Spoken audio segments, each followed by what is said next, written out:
Donc, dans la section Identification, si nous venons ici en haut, raison motivant l'élaboration d'un PI, nous avons deux choix. Élève identifié comme un élève en difficulté par un CPR ou élève non identifié comme étant en difficulté mais qui requiert un programme ou des services à l'enfance en difficulté, y compris des attentes d'apprentissage modifiées ou différentes ou des adaptations.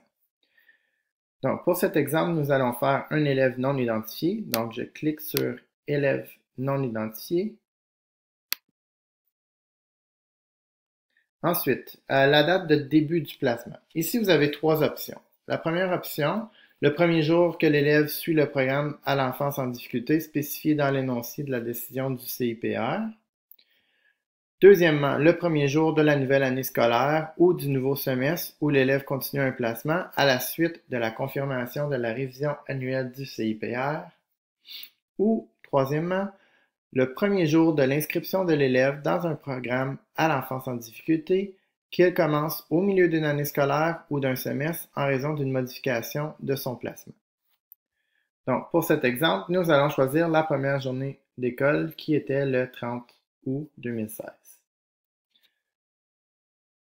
Ensuite, nous devons écrire la date d'élaboration du PEI terminée le. Donc, le PEI doit être terminé 30 jours après le début du placement, ou bien 30 jours après le CIPR, ou bien 30 jours après l'étude de cas lors de laquelle un PEI a été jugé nécessaire. Donc, le 30 jours pour le début de l'année scolaire cette année est le 13 octobre. Nous n'avons rien à écrire pour placement ou type de classe puisque notre élève n'a pas de CIPR. Nous devons tout de même choisir une anomalie. Donc, vous avez vos anomalies. Pour l'exemple, nous allons choisir le trouble d'apprentissage. Mon élève est un élève non identifié. Dans la petite boîte en dessous, je dois absolument écrire les caractéristiques de l'élève. Donc, par exemple, Jovic éprouve des difficultés au niveau de la lecture, de l'écriture et des mathématiques. Il doit apprendre à exprimer ses émotions de façon positive et à développer des stratégies efficaces d'autorégulation.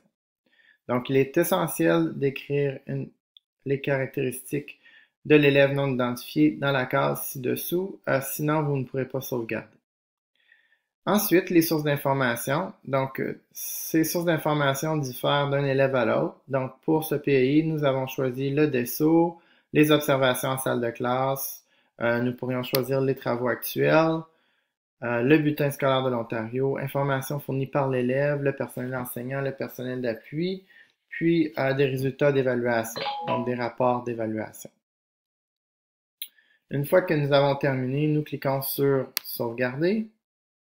Donc, la sauvegarde a été effectuée avec succès. Il nous reste une dernière étape à faire et c'est de dire par qui le PEI a été élaboré. Donc, ici, nous devons écrire seulement le nom des personnes qui font partie de l'équipe de l'élaboration du PEI.